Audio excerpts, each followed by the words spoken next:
On October 15, 1946, hours before he was to hang at Nuremberg, Hermann Göring did the one thing his captors swore was impossible. He cheated the rote. A hidden cyanide capsule, and the second most powerful man in the Third Reich died on his own terms, laughing, in a sense, at the gallows built for him. But this is not the story of how Göring died. That is a different mystery. This is the story of why he was different from every other Nazi in the room. Because here is the strange truth. Among the gray bureaucrats and fanatical ideologies, the Himmlers, the Eichmanns, the men who murdered by memo, Hermann Goring was something else entirely. A decorated war hero, a flamboyant art thief, a morphine addict in a tailored uniform who loved opera, lion cubs, and his own legend more than any racial theory. He was the opposite, a hedonist among ascetics, a pragmatist among believers, a showman among gray men. 5 ways he defied the Nazi mold, and why none of them made him innocent. The flying ace who meant it. 3,000 feet above the trenches of the Western Front, in the summer of 1918, a young German pilot rolled his biplane into a dive and chased an enemy fighter through the smoke. The air was thin, freezing. The engine screamed. Around him, the sky was a brawl of wood, fabric, and gunfire. Machines held together by wire, flown by men who knew that a single burst could turn them into a falling torch. He closed the distance, lined up the shot, and fired. Another kill. Another name in the logbook of a man who was by then one of the most feared aviators in the Imperial German Air Service. That pilot was Hermann Göring, and before he was a monster, he was undeniably a hero. This is the first way Göring stands apart from nearly every figure who would later sit at the top of the Nazi state. So many of them built their reputations on myth, on propaganda, on records that crumble the moment you examine them. Göring's record was real. He had earned it in the only courtroom that mattered to a soldier, the sky. He was born on January 12, 1893, in a sanatorium in Rosenheim, Bavaria, into a family with imperial connections. He spent part of his childhood in castles, but the boy dreamed not of luxury, but of glory. From the start, he was drawn to glory, to knights and warriors, and the romance of combat. When the First World War erupted in 1914, he went in as an infantry officer, but the mud and the slow, grinding death of the trenches disgusted him. He wanted to sky. In 1915, he transferred to the Air Service, and there he found himself. He was a natural, aggressive, fearless, almost reckless in the way he threw his machine into a fight. Across the brutal years that followed, he scored 22 confirmed aerial victories, each one a duel to the death against another man in another fragile machine. In an era when life expectancy for a fighter pilot was measured in weeks, Göring survived, and he kept killing. On June 2, 1918, his reputation was sealed in metal. He received the Pour le Mérite, the Blue Max, Imperial Germany's highest award for valor, a blue enameled gold cross suspended from a silver star. It was the medal every pilot dreamed of and almost none lived to wear. He was now among the elite. Then came the appointment that turned him into a legend. In July 1918, following the death in action of the great Manfred von Richthofen, the Red Baron himself, command of his squadron, Jagdgeschwader 1, the famous flying circus, was handed to Hermann Göring. He was 25 years old, a boy really, handed the most lethal squadron in the world, the inheritor of the most famous name in aerial warfare. He led it to the bitter end. When Germany finally collapsed, and the armistice came on November 11, 1918, Göring ordered his pilots to destroy their own aircraft rather than surrender them intact to the enemy, a last gesture of defiance from men who refused to believe they had truly lost. Hold that image, because everything that follows is darker. A genuinely brave young man, a leader of fighting men, a hero whose courage was not invented by any ministry of propaganda. That is the tragedy buried in Göring's story. He did not begin as a desk-bound fanatic. He began as the best of what his generation had to offer, and he threw all of it away. The peacock among spiders, the men who ran the machinery of the Third Reich were, for the most part, gray. Heinrich Himmler looked like a provincial schoolteacher and lived like one, preaching discipline, austerity, and self-denial, even as he administered mass murder. Reinhard Heydrich was ice, controlled, colorless, terrifyingly precise. These were the spiders of the regime, men who spun their webs in silence and fed on paperwork. And then there was Hermann Göring, the peacock among them, loud, gilded, gluttonous, and utterly incapable of self-denial. Where the others hid in the shadows, Göring demanded the spotlight, and the seed of that excess was planted in pain.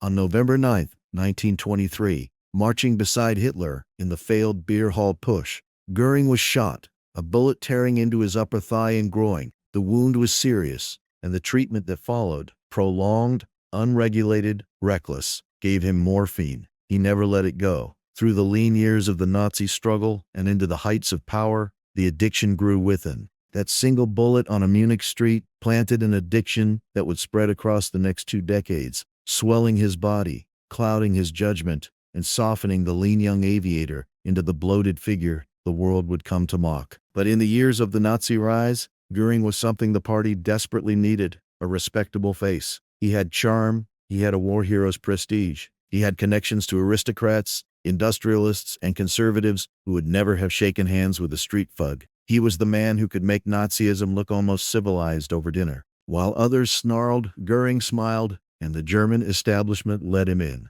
And once he had power, he spent it like no other Nazi ever would. The fullest expression of Göring was Kernau, the vast hunting estate he built north of Berlin. He named it after his beloved late first wife, Karen. It was not a home. It was a monument to appetite. He filled it with one of the largest art collections in Europe, much of it looted. Old masters, Rembrandts, Vermeers, Kraneks, tapestries, torn from the homes of murdered Jewish families. He stocked the grounds with bison and lions, kept lion cubs as pets that padded through his halls. He built a model railway so enormous it filled an attic, and he would stand over it like a delighted child, dropping toy bombs on tiny trains. Even in play, he was practicing. And the costumes. Göring changed outfits several times a day. Hunting greens, white silk uniforms dripping with medals, flowing robes, jeweled rings on his fingers. He powdered his face. He performed. In a regime that publicly worshipped Spartan sacrifice and racial discipline,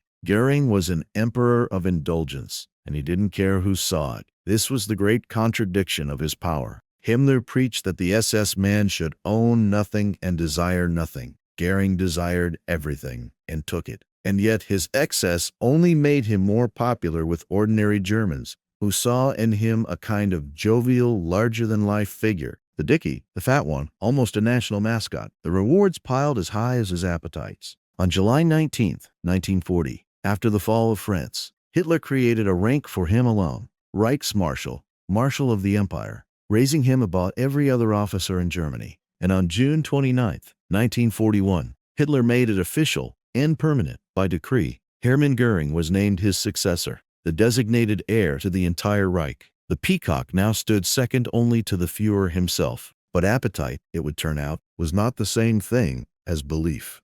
The non-believer who signed it, here is the question that sits at the center of Hermann Göring, the one that makes him harder to understand, and in some ways harder to forgive, than the true believers around him. What did he actually believe? The honest answer is, not much, beyond himself. Where Himmler was consumed by racial mysticism, where Hitler was driven by a genuine, burning ideological hatred, Göring's core was something far more ordinary and far more cynical. He wanted power. He wanted wealth. He wanted comfort, status, the next medal, the next painting, the next palace. The Nazi racial doctrine that animated the men beside him seems to have been, for Göring, more a costume than a creed. Something he wore because it came with the empire he craved. For a time, that appetite produced results the regime prized. He had built the Luftwaffe from nothing, in secret, in defiance of the Treaty of Versailles, until Hitler unveiled it to the world on March 1, 1935, a modern air force conjured into existence, with Göring at its head. The following year, in 1936, Hitler handed him the 4-year plan, placing him in command of the entire German economy as it geared for war. Göring became not just a soldier and a showman, but one of the most powerful economic dictators in Europe. He plundered, he enriched himself, he built an industrial conglomerate, Göring Werke, that bore his name like a brand,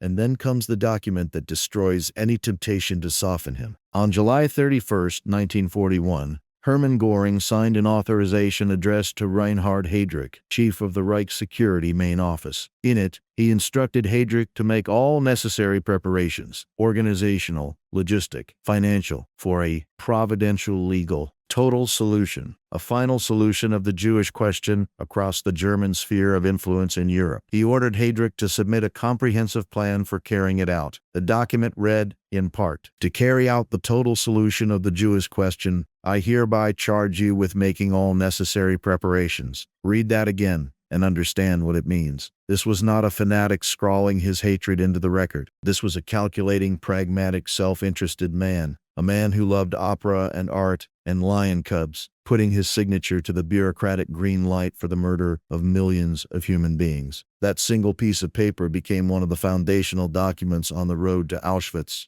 Less than 6 months later, on January 20th, 1942, Heydrich would convene the Wannsee Conference to coordinate exactly the machinery Göring had authorized: the deportation schedules, the railway timetables, the arithmetic of extermination. And here is the uncomfortable truth at the heart of this whole story. A man's lack of belief does not lessen his guilt, it deepens it. The fanatic, however monstrous, might at least claim he was driven by conviction, however twisted. Göring cannot. He did not need to hate the way Hitler hated. He signed the order anyway, for position, for favor, to keep his place at the summit of power. He helped set in motion the greatest crime in human history, not out of burning ideological fury, but out of ambition and convenience. He was opposite in motive to the true believers. He was identical in guilt. This is the paradox you cannot escape with Göring. Everything that made him different, the charm, the appetite, the absence of fanatical zeal, the very charm that made him seem almost relatable, none of it pulled him back from the edge. It simply meant he walked over it for reasons even smaller and more contemptible than hatred. The peacock had signed the unthinkable, and soon the empire he had bought with that signature would begin to collapse beneath him. The treason telegram. Most of the Nazi leadership was destroyed by the enemy, hunted down, captured, killed by the armies they had fought. Hermann Göring was destroyed by his own side, and the weapon that finished him was not a bullet or a bomb. It was a telegram. But the fall began long before that, in the skies where Göring had once been a god. The first failure came at Dunkirk in late May 1940. Hungry for glory, Göring promised Hitler that his Luftwaffe alone could annihilate the trapped British and French armies on the beaches. No need for the panzers. He failed. Bad weather grounded his bombers. British Spitfires tore through his escorts, and over 338,000 Allied soldiers escaped across the Channel, while his squadrons fell short. Then came the Battle of Britain, the summer and autumn of 1940, the first great air battle in history, and Göring's first true strategic defeat. He had sworn the RAF would be swept from the sky in weeks. Instead, his squadrons were bled light over southern England, and the invasion of Britain was shelved forever. The wound that never healed was Stalingrad. In November 1942, the German Sixth Army, 250,000 men, was encircled by the Soviets. Their only hope was supply by air. Hitler asked Göring if the Luftwaffe could keep them alive. His own staff told him it was impossible. He promised it anyway. The Luftwaffe had promised 500 tons of supplies per day. Some days, they delivered barely 50. Thousands of men starved or froze to death, while Göring's planes sat useless on snow-choked runways. On February 2, 1943, the Sixth Army surrendered, and some 250,000 men were lost. And Göring, alone among the leadership, wore the blame, because it was his promise, his air force, his name on the disaster. From there, he disappeared into morphine and looted art, while his prestige crumbled into ash. Then came a moment that captures the whole tragedy of the man. In April 1945, with the Red Army closing in, Göring ordered Karen Hall, the palace he had built to his own glory, packed up. Then he ordered his own engineers to blow it to rubble. A man dynamiting his own monument rather than let the enemy take it. Even in defeat, he would not share. Then came April 23, 1945. With Hitler trapped and sealed inside the Berlin bunker, seemingly cut off and unable to govern, Göring, from the relative safety of Bavaria, sent a carefully worded telegram. He wrote, "Should I assume leadership of the Reich?" Quote, citing the June 29, 1941 decree that had named him successor, he asked, in effect, whether he should now assume the leadership. His wording was almost painfully cautious. He asked Hitler to confirm, and stated that if no answer came by 10 o'clock that night,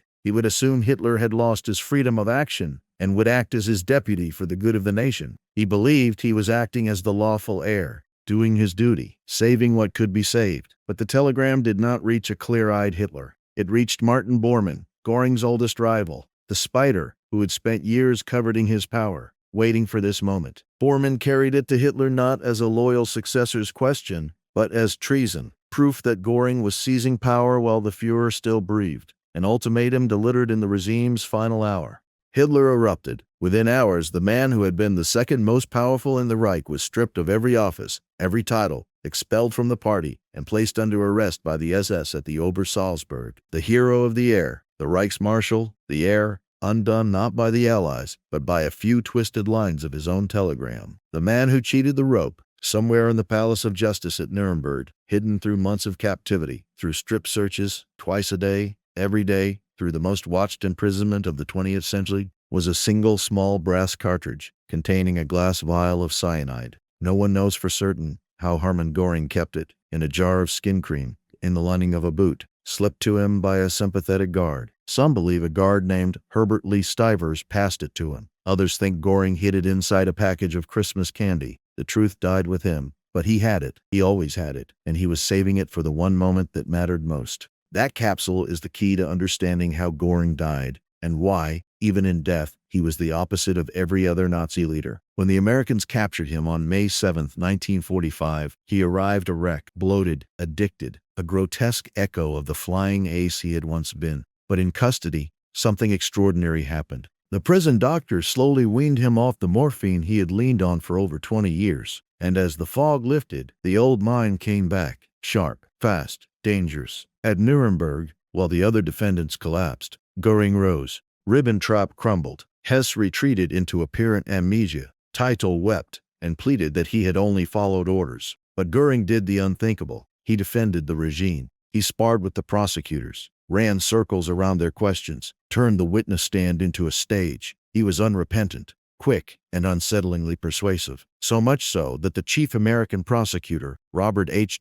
Jackson, struggled to pin him down, and the court had to change its approach to contain him, limiting cross-examination, rushing his testimony. He dominated that dock the way he had once dominated a sky full of enemy fighters. It was, in its own terrible way, a performance of magnificent control. It did not save him. On October 1, 1946, the tribunal found Hermann Göring guilty on all 4 counts and sentenced him to death by hanging. He made one request: to face a firing squad. Like a soldier, like the airman he had been, the court refused. He would hang, like a common criminal, in the gymnasium of Nuremberg prison, alongside the other condemned men, and that he could not accept. On the night of October 15, 1946, just hours before the executioner came, Göring lay back on his cot, bit down on the capsule he had guarded for so long, and died on his own terms. When the guards rushed in, it was already over. The gallows stood ready, the noose was waiting, and the most famous prisoner in the world simply was not there to climb the steps. So what do we make of this man? The opposite of every other Nazi leader. He was a real hero who became a real monster, a peacock among spiders, a non-believer who signed the unthinkable for reasons smaller than hatred, a leader destroyed by his own side, and finally, the one defendant who would not break, who looked at the rope built for him and chose, with cold and total control, to deny it. The rope had waited for him. It always had. But in the end, he chose the capsule, the small, quiet death, hidden in his own mouth, invisible to the men who searched him twice a day. That was Göring. Not the uniform, not the legend. Just a man who could not bear to lose control, even at the very end. The other Nazis broke. He did not. Not because he was better, because he was different. And that may be the most uncomfortable truth of all. The worst of them was also, somehow, the most human.